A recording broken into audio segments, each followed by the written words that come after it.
Okay, good morning everyone. I hope everyone's fine. I'm feeling pretty groovy today.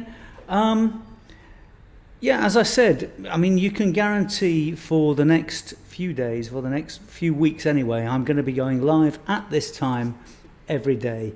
I'll get the kind of channel things and get events sorted out soon, but you kind of just have to trust that I'm going to be here, and so we'll see what happens. Okay, today what I want to talk about is want to go back to the culture of critique. I was thinking of, this is what I'm doing. I'm following the news cycle to a certain extent, finding an interesting news story that one might consider relevant. Hello, Ian. Nice to have you here. Nice to have you still on the forum. Sorry for being a bit of a bastard yesterday, but the wiki got a massive spam attack over the weekend, and I've been deleting spammers on the forum, and I'm going to set up better forum software. And seven or eight people with Russian addresses and silly names have recently joined the forum, so I thought, okay, I need to lay down the law here. People like you who I know, obviously this wasn't applied to, but I just kind of wanted to put out a sensible message to the new people, because I don't know if they're bona fide or not. I think the majority of them aren't. So I just kind of wanted to put a clear message out that do not fuck around, because if you do, I'm going to zap you fast. And basically what I'm going to do is I'm going to do a cull of anyone who I don't know and I've got suspicions of, probably on Saturday morning. But that was the reason for it. I mean, it's not. Yeah, people have been accused me of being a bit of a fascist, as they do. But no, it's because I want to keep the whole environment in good conditions so we can chat about important things. And it's kind of worked out well. I mean, because you came on the forum, quite a few people have sent me messages. A guy called Fething Gaunt, I haven't had time to it, has made quite a few posts and has also sent me an article, very, very interesting article, which I'm going to edit because I think it requires a little bit of editing in order to fit in with the style of things. And I'll publish that on the blog this afternoon. So I think all in all, being, kind of laying down or not laying down the law, but putting some conditions on the way I want things to go. I think it generally works out well because people respond well to that kind of thing. Anyway, today I want to talk about the culture of critique.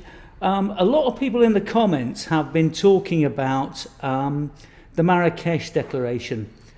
I've spent a couple of days messing around and looking at stuff. So yes, I do know about the Marrakesh Declaration. I mentioned it in a video a few days ago. I've got the original text, which I read last night. I want to put it into I might be a bit of a yobbo and a bit of a gob on legs, but this is one of the reasons why I actually like to come up with a measured analysis of what's going on, because as I have a tendency to shoot my mouth off, then it probably makes sense not to do so. And I just think there's kind of loads and loads of subtext on this. I was reading the paper today about the EU directives of setting up asylum centres in African countries. So I kind of want to look at the Barcelona Agreement. I want to look at the statements that Emmanuel Macron made in April. Then the Marrakesh Declaration, which was on the 2nd of May, then the fall of the Spanish government and its consequent opening of the doors, and somehow draw together the ideas of Eurasia and Eurabia, and hopefully, what's quite interesting really is I'm definitely moving beyond JQ derangement syndrome, and this is one of the reasons why I'm beginning to feel that I can finally talk about the culture of critique without getting angry and analyse the ideas. So that's something of the future. I also want to do a stream, because I've got lots of mates in England, and the Freedom March, the kind of pro-Brexit demonstration, is on Saturday. It's on the 23rd of June, which I think is Saturday. I've got loads of material and videos on that. This is going to be a me talking text video, where basically I kind of lay out my introduction to what hopefully is going to become, very hopefully is going to become a book about, or a layman's guide to the culture of critique. And if it's okay with you folks, what I'd quite like to do is pretty much read a section. It's imperfect. I burnt it off over the last 2 mornings off the top of my head, so it's kind of got no textual references. This introduction will obviously be better once I've worked through the various sections that I've got in my head that I want to write, and then I'll come back and work on this. But this is my first attempt at explaining what I consider to be the important elements of the culture of critique. Good morning, Serena. Good morning, Logri and Ben Dragon. Good morning, everybody. So over the coming months, I think there's plenty of work to be doing on this. So that's the plan, and I'm going to change just to make it easier. Yeah, that's the wrong screen. Just to make it easier. I mean, the point with streams like this really is, yes, I know you can read, obviously. If you're not angry, Logri and Ben Dragon, if you're not angry, you're not paying attention. Exactly. Apathy. Yeah, I mean, no, you've kind of got to be on the edge of your seat, and you've got to be engaged with things. That I totally agree. So I know you can all read, but one of the points I'm going to make now is people don't read as much as they used to, and so my plan is I'll read through the 5 or 6 sections, read the section. We'll stop and chat for a bit. I'll read the next section, stop and chat for a bit, and we'll see how it goes like that. And as you know, the plan really is to do a stream every day. Want to keep them as interesting as possible. Want to do at least half an hour, probably less than an hour, and we'll see how it goes. Okay, so here's the cover of the culture of critique. The culture of critique, an evolutionary analysis of Jewish involvement in 20th century intellectual and political movements, by the great Kevin McDonald, K-Mac himself. And so the title of my article today, which is on the blog and which is in the description, is called Understanding the Culture of Critique by Kevin McDonald, an overview of key concepts. And here I begin. I think many of you know that for some time I've been considering attempting to write or create a layman's guide to Kevin McDonald's seminal book, The Culture of Critique. So over the coming months, I intend to write a series of articles that will provide a skeletal structure for what hopefully will become a useful summary of McDonald's extremely challenging work. There, that's the introduction. What do you think, guys? I hope you think that's a good idea. I think there's lots of things that can come out of this. Obviously, I've been doing a lot of live streams. And what I was thinking this morning, I think there's the articles. I think there's probably a saleable text. The plan is a 300 page, big writing, easy to read text of the ideas. Plus, what I'm thinking of doing, having written this morning, finished writing this morning, thinking of doing kind of more solid videos, because hopefully is the sound okay? Hopefully the sound's okay today. I think I've got Streamlabs OBS worked out now. Took me time. Yes, I am a technologically challenged baby boomer. But what I might actually do is might do kind of proper scripted videos. So this kind of stands as something that can be referred to. Yeah, Vigilante Jesus. Yes, we talked about this before. That's what I would like to be. Wouldn't that be ace?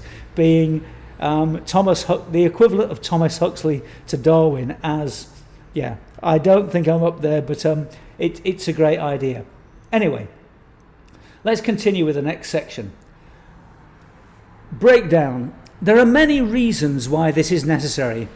The main one is that the later editions of the Cultural Critique now run to over 600 pages, which is a prohibitive length in this busy, modern, increasingly post-literate world, where fewer people have the time, energy, and often the ability to take on such a demanding task. Furthermore, the book now includes multiple prefaces and appendices, which, while being essential developments, sometimes make the central argument quite difficult to follow. The working title of my project is Breakdown, a layman's guide to the culture of critique. The basic idea is to break Dr. McDonald's masterpiece down into a shorter, more digestible form, which puts the updated argument forward in a series of logical steps.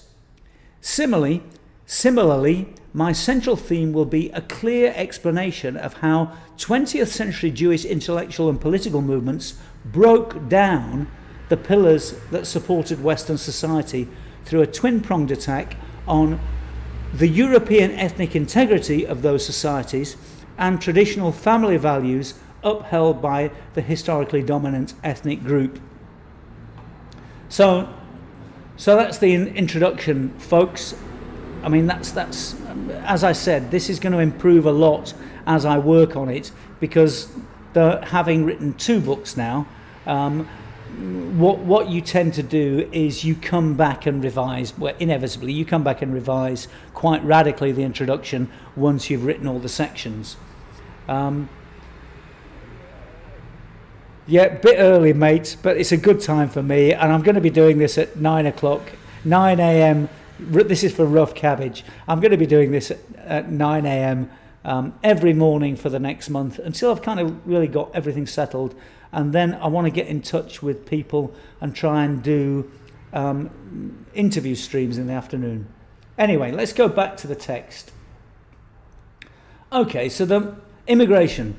The first prong of this attack was on the ethnic integrity of the European peoples by developing intellectual movements such as the Boasian School of Anthropology, which denied the existence of race and thus provided a clear argument in favour of removing immigration restrictions.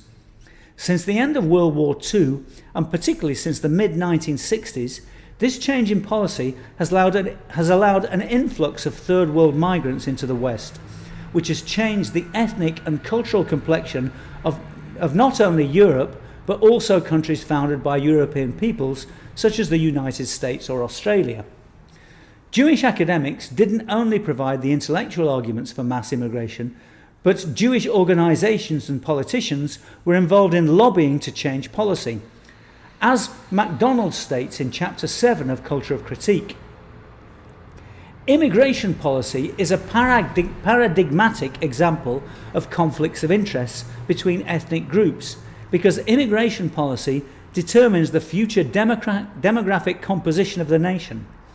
Ethnic groups unable to influence immigration policy in their own interests will eventually be displaced by groups able to accomplish this goal. Immigration policy is thus of fundamental interest to an evolutionist. And now I go on and say, it is also of fundamental interest to anyone concerned with the future of the West. Anyone with children, like myself, and hopes of having grandchildren, has a dog in this fight by definition.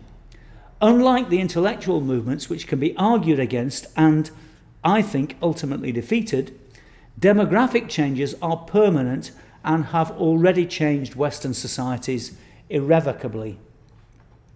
So So I think the immigration issue, and this ties into hopefully what we're going to be talking about.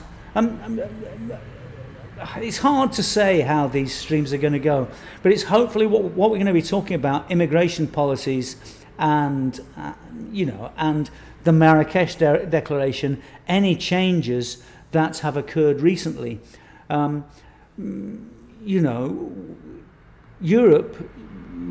Europe is being changed irrevocably. Yes, time for a crusade. But the big problem, the big difference between the time of the Crusades, Sean Sim, and now, is that at the time of the Crusades, our leaders took us into the crusade. At this point in time, all of our leaders are completely traitorous. Well, not all of them. There's the odd political leader, but most of them have sold out to the EU. And it's bringing home the point to me. Once, as I say, I'm past the JQ derangement syndrome, that it's actually a lot more complex than just the JQ. So other streams I want to be looking into in the future. I've been looking at child rape scandals. I can't remember the name of it. I watched a great ex-policeman yesterday talking about the pimping of children in care, and it kind of reminded me that I got into my YouTube streaming and my kind of political activism as a result of two things. Firstly, it was the New Atheists. I started thinking about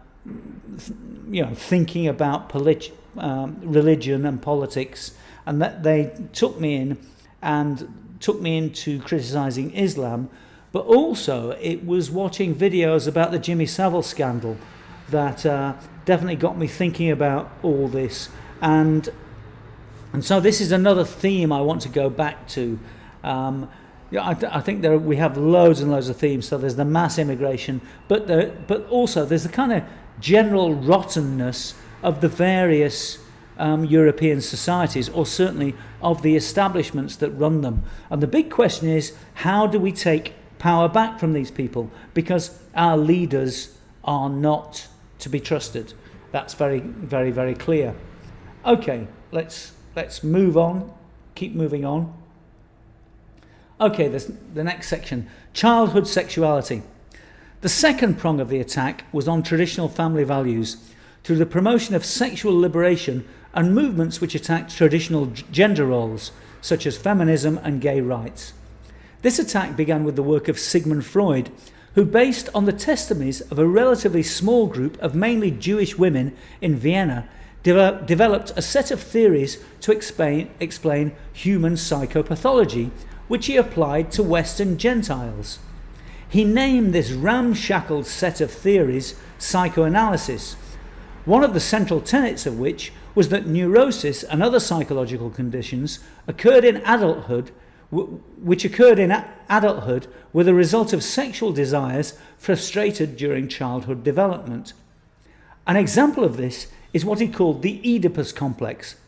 Freud stated that during the phallic stage of psychosexual development, aged 3 to 6 years, male children were sexually attracted to their mothers and consequently had secret desires to murder their fathers, which in turn led to them to fear being castrated by their fathers. He believed that unsuccessful resolution of the complex might lead to neurosis, paedophilia and homosexuality, and suggested that boys and girls experienced the complex differently. Boys in the form of castration anxiety, girls in a form of penis envy. Freud strongly identified as a Jew, and there is evidence that he was aware of the damaging effects of his theories would have on Gentile society. When Freud arrived in the United States on his first and only visit in 1909, as the George Washington pulled into New York Harbor, he is reported to have remarked to Carl Jung, who accompanied him, "They don't realize that we are bringing the plague." Yeah, so this is kind of spiritual warfare. I think I've talked quite a lot about this. Is one of the reasons why I've managed to escape the indoctrination. Well, there's various reasons. One, I haven't been to the cinema since 1998. I walked out in annoyance at a series of 3 films, and me and my first wife went to see Jackie Brown, and I didn't like it. And she said, if you walk out again, that's it, mate. It was 10 years later, that was it. But I kind of didn't like the film. I was just kind of getting sick of being bullshitted by Hollywood, and it was increasingly annoying me. So mainstream indoctrination, I've been out of it for 20 years really. And the other reason, which I've mentioned many times, is the reason why psychoanalysis interests me. I might end up over the next streams talking quite a lot about personal life experience, but my mother was a social worker, head of childcare. We might go down the paedophile thing. I think she was involved in cover-ups, and it's one of the reasons why I'm so passionate and angry about this, because I saw things in the 80s that I now understand. And I wasn't abused or anything, but I think she was involved, and I think she was very, very sadly, I think she was a dreadful person. But she was kind of a lefty and really into psychoanalysis, and it was her that encouraged me to do psychology, which I was kind of interested in, and I'd been kind of working weekends at mentally handicapped homes and kind of doing light social work kind of stuff. And when I got to university, I'd read quite a lot of Freud. I think I'd read The Interpretation of Dreams, and I'd read a lot of stuff a lot of introductory texts on psychoanalysis. So I thought this is what it was going to be about. And my tutor, and I know I brag about this, but she was so important once again to getting me on the right track, and she knew I was kind of a punky lefty radical rebel, but my tutor was a young psychologist. I was 18, she was 26, called Vicky Bruce, and she's now one of the most respected cognitive psychologists in the UK, and is Dame Vicky Bruce. And in that first term, she kind of put me right, set me straight. She said, no, you need to read Richard Dawkins' The Selfish Gene. And this was 1978. It had only come out a year before. So I read that, and it affected my thinking radically. I was into sociobiology E.O. Wilson had already been the forerunner, but obviously The Selfish Gene was a seminal text. She put me straight. She said, you need to do logic, because I was doing a BA in psychology. You need to do logic in philosophy, and you need to do modern European thought, so you get an idea. So I kind of did Locke, Descartes, got a good grounding in the way the West thinks. And the other subject that I did, which she wasn't too keen on, I did English literature, but as it's not a thesis, dissertation, was on psycholinguistics, and later I taught language. It was kind of a good choice. Anyway, Freud is a load of bullshit, and it's kind of the opening. It opens the door to it's paedophilia. It's the psychopathology and sexualization of children. It's about children's sexual desires, and the whole mad thing is it's based on the fantastical testimonies of a relatively small group of Viennese Jewish women. And this is really, really typical of the Jewish movements, I think, they discover something weird about Jews and then apply it to Gentiles. I don't really believe in ideas like this, but if this is an example of projection, this is what it is. And as you see from the quote, he was a strongly identifying Jew, and he knew he was bringing the plague. He knew he was damaging our society. And other people have said, I don't like using the word Gentile because it's falling into their trap. No, we're white Europeans. Fuck them. You know, we're what we are. That's what I think. Anyway, blue bald goat fuckery. Yes, exactly. Sean Sim.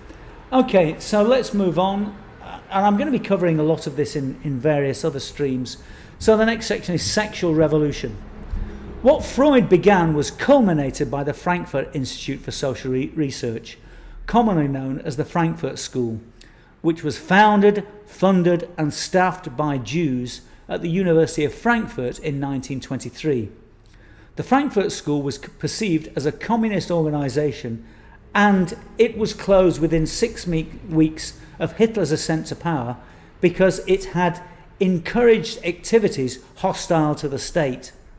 Yeah, the subject of the Weimar Republic is another topic that we need to cover sometime in the future. The members of the school first fled to Geneva in 1933 and then to the United States in 1935, where they became affiliated with Columbia University. Their theories were a synthesis of the ideas of Marx and Freud and resulted in what, in common parlance, has become known as cultural Marxism. The Frankfurt School engaged in many subversive activities, but for the purposes of changing American society's attitudes to sex, their most important theorists were Erich Fromm and Herbert Marcuse. Fromm's The Art of Loving, 1956, and Marcuse's Eros and Civilization, 1955, provided an intellectual basis for the destruction of traditional family values and were both widely read by the generation of Americans involved in the sexual revolution of the 1960s. Monogamy and stable family life were pathologized. They also did this in the authoritarian personality, which I don't mention here, but these are for the broader text, and seen as old-fashioned in favour of free love, women's liberation, and homosexuality. The basis of American society and later European societies was thus destabilized. Ironically, sexual disinhibition has not been, as Freud claimed, the cure for neurosis, paedophilia, and homosexuality, but has caused them to be more socially acceptable and thus more prevalent. Yeah, plenty of stuff here. Yeah, yes, Serena, masculinity has been pathologized. It's the blurring of gender roles, it's the soy boys, it's the metrosexuals, it's the whole lunacy of what has been introduced. And I mean, something interesting, we'll talk about this later, about the makeup of Semite societies. You know, it's only a century since, a couple of hundred years probably, since the Jewish diaspora haven't been practicing polygamy. Monogamy is natural to us. Now, what do you get in polygamy? You get one male with a lot of females. That means you get loads of males with nothing. This current crisis, the incels crisis, is definitely a result of Western societies not being Judaized but being Semitized, because it's not just the Jewish influence, is it? It's also the Muslim influence, and who behaves in rape, and it seems to me that this is the way their societies function. So you get one alpha male controlling a lot of females. What do the gamma males have to do? They end up going around raping. So the whole attacks on rape culture doesn't come from monogamous societies. Rape culture doesn't come from guys like me who, however yobby we might be, see ourselves as gentlemen, open doors for women, stand up, try and be polite and gentlemanly. This is an anathema to Western European culture. Rape culture is when you've got an alpha male and lots of gamma males or beta males not getting anything. What on earth can they do? And particularly if you put them in Gentile or Kuffar society, They're not going to attack their own people. They're going to attack the indigenous white girls. And I was also thinking about this because, as I said, I've been back looking at Jimmy Savile and all this. Rochdale. What was the Cyril Smith? Rochdale has been a centre for the permission of rape for decades and decades and decades. It goes back to Cyril Smith. It goes back to the English establishment. I don't know whether it was in Rochdale, but I think it was Rotherham actually, where it was found that some of the police and social workers had been abusing the girls once they were taken into custody. This is an organised thing. So it had been going on, all this terrible stuff had been going on prior to the Muslims arriving. You know, the Muslims arrive, it's no sweat. It can go on as it has been all these years. It's utterly and completely pathetic. Anyway, let's go back to this. Okay, critical theory. The key to understanding Kevin McDonald's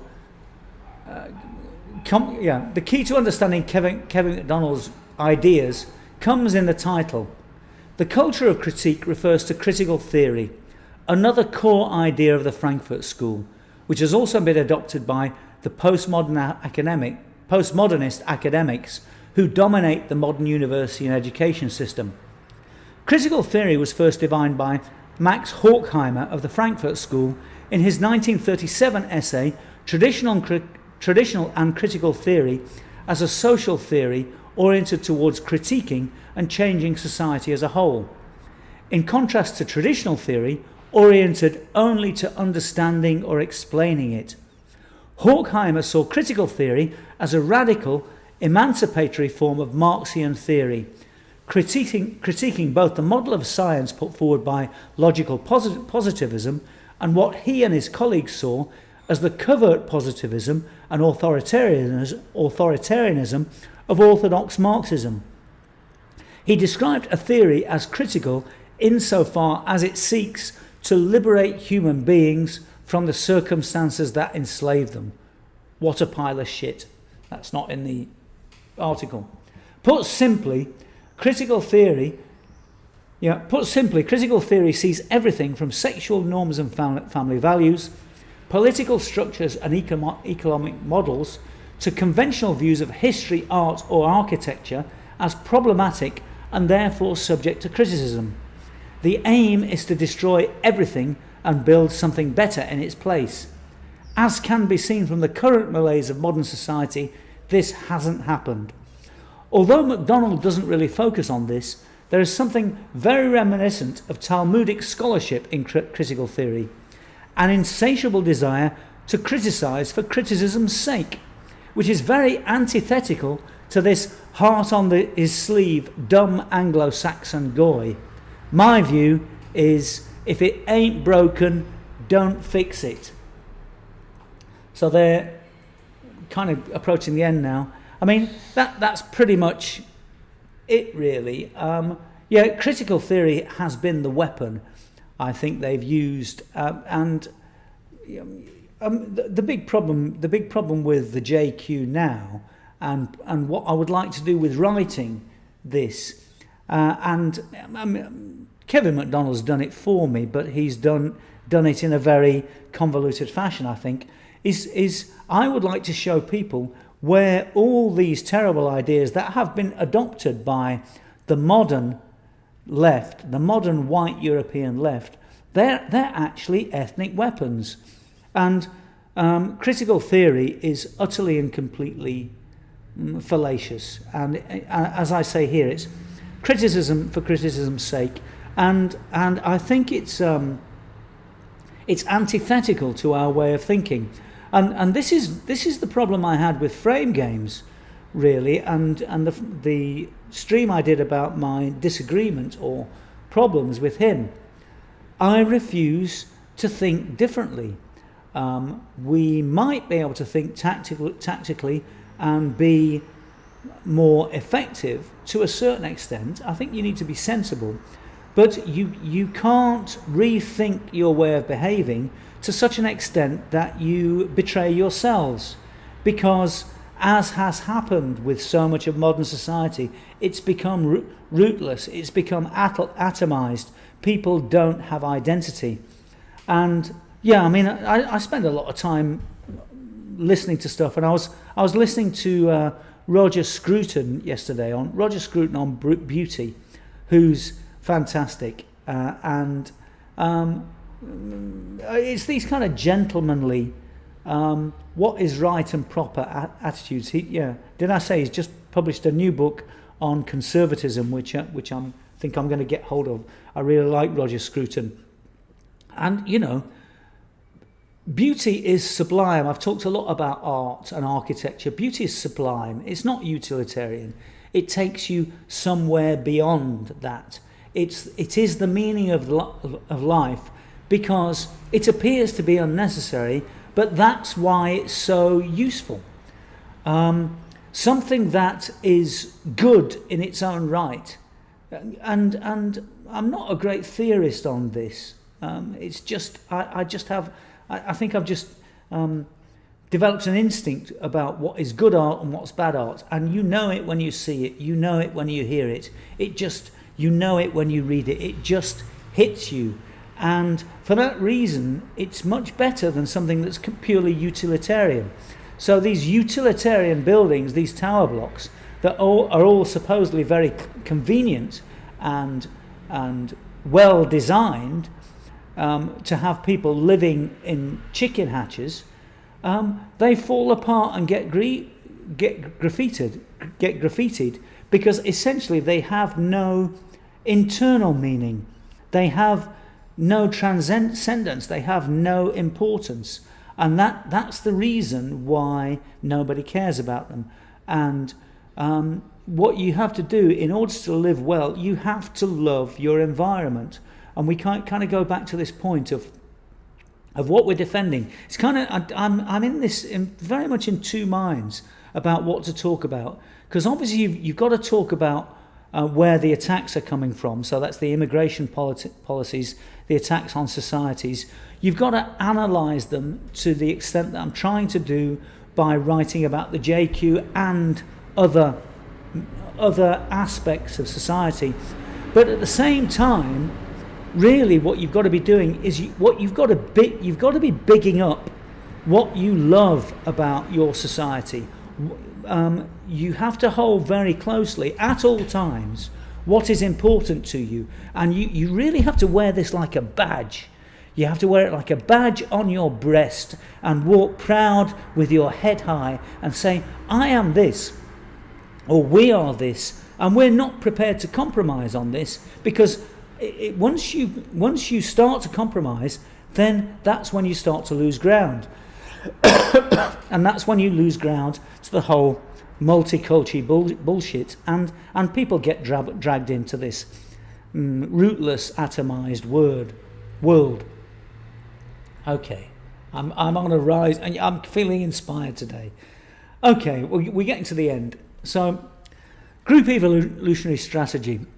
The subtitle of the book is An Evolutionary Analysis of Jewish Involvement in 20th Century Intellectual and Political Movements. And it is here that Kevin McDonald puts forward his theory that Jewish intellectual and political movements are what he terms a group evolutionary strategy. This is the most difficult to grasp, but also the most tantalizing of his ideas, as it offers an explanation of why Jewish intellectuals and political groups have behaved as they have. In order to understand the concept of a group evolutionary strategy, I need to drink some. I'm getting dry. I'll get back to this. Okay, let's get back to this paragraph again.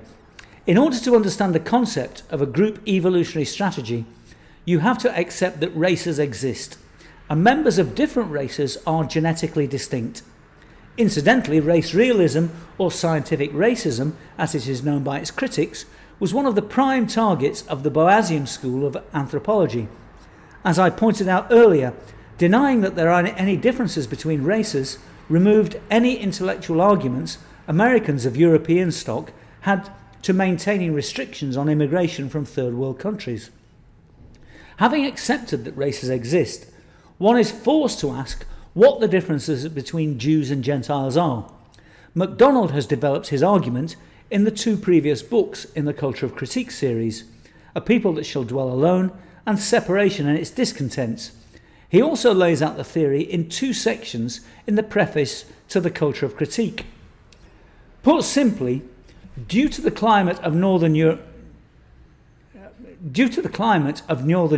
around the time of the last ice age, in order to survive, white Europeans were forced to store food for the winter, which fostered the ability to plan ahead and delay gratification. They tended to live in small family groups, but it was in their interest to be on good terms with neighbouring family groups in case of need.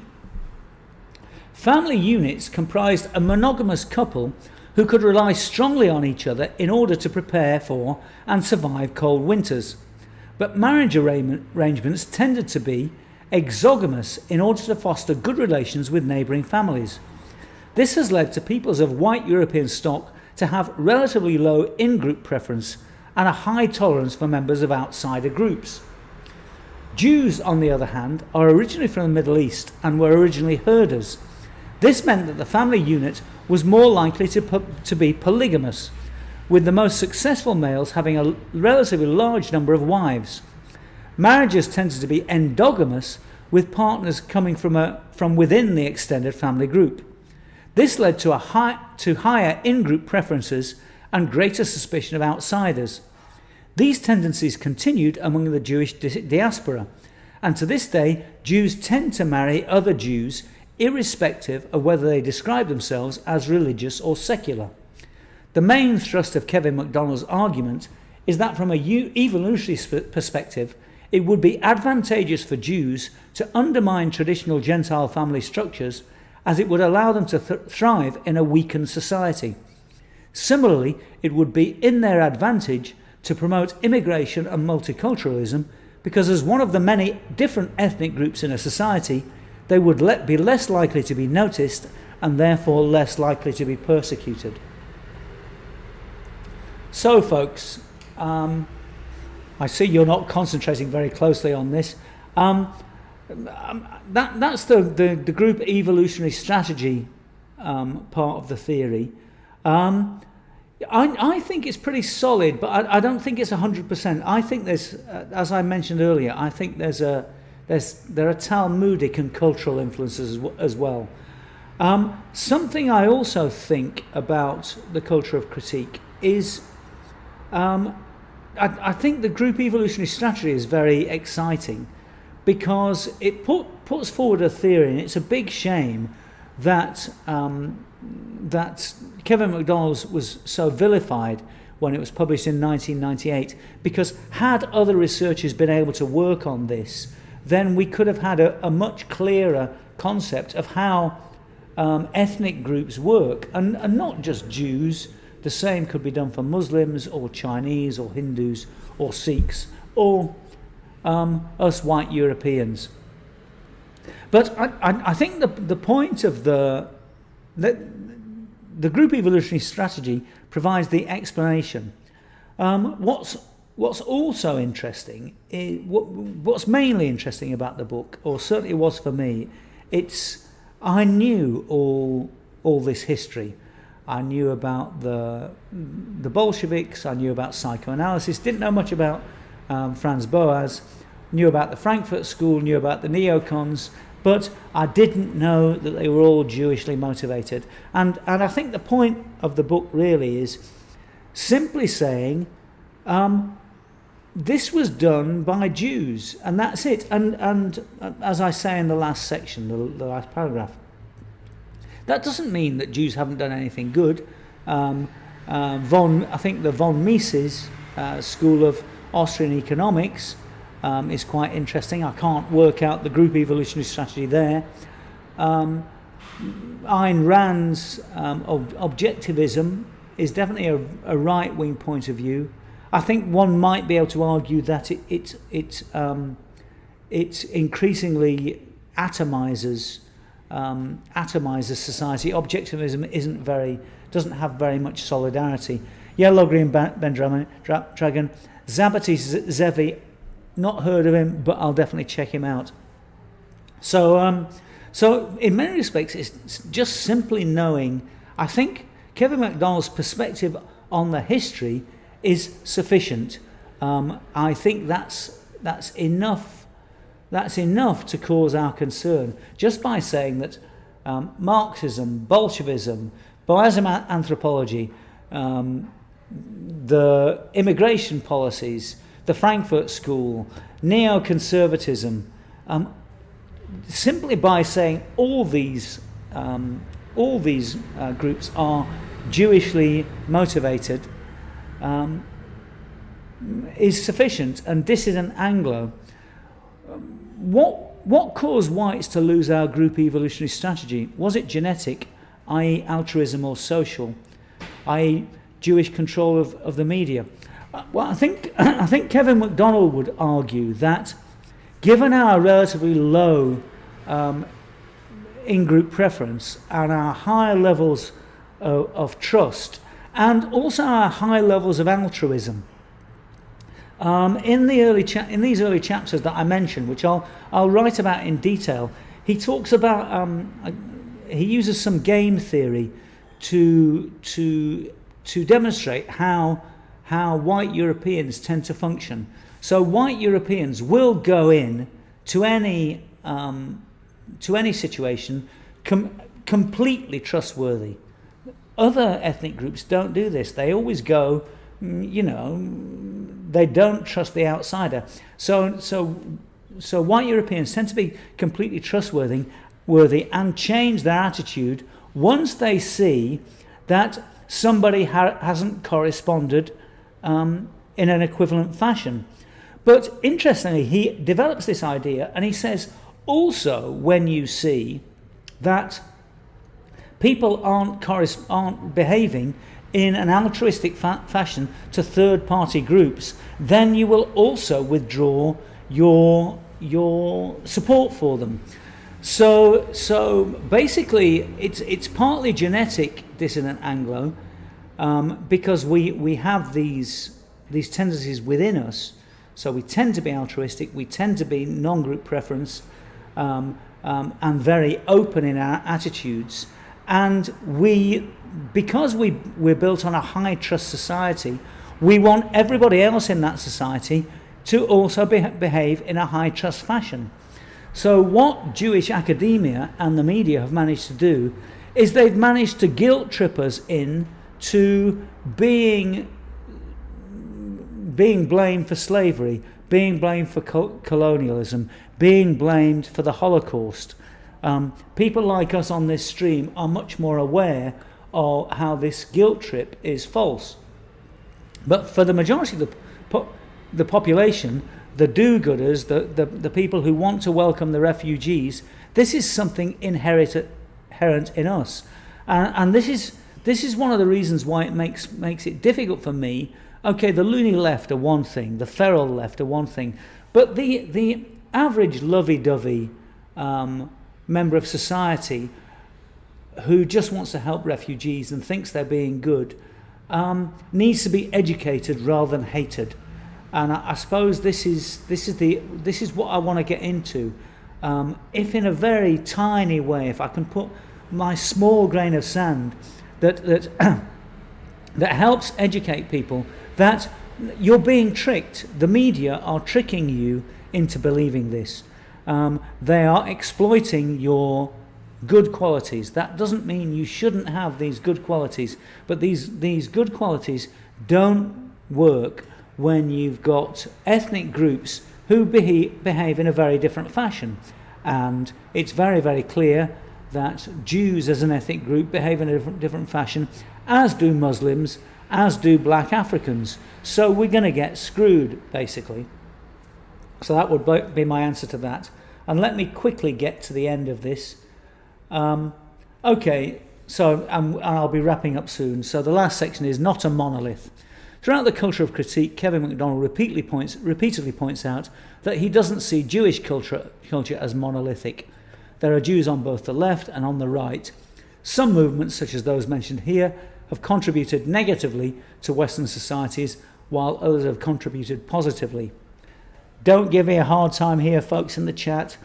I try to be diplomatic when I write. The point of a lot of my writing is to convince. I don't think Jews have contributed very positively at all. But I think it's important to say that, because the idea is to draw in people into your argument.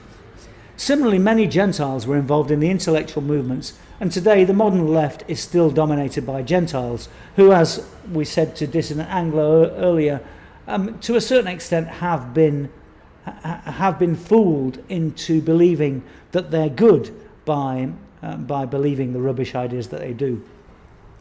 However, McDonald's theory is so incredibly powerful, so it was very unfortunate that the book was pilloried when it was published in 1998, and Kevin McDonald was effectively ejected from acceptable academia.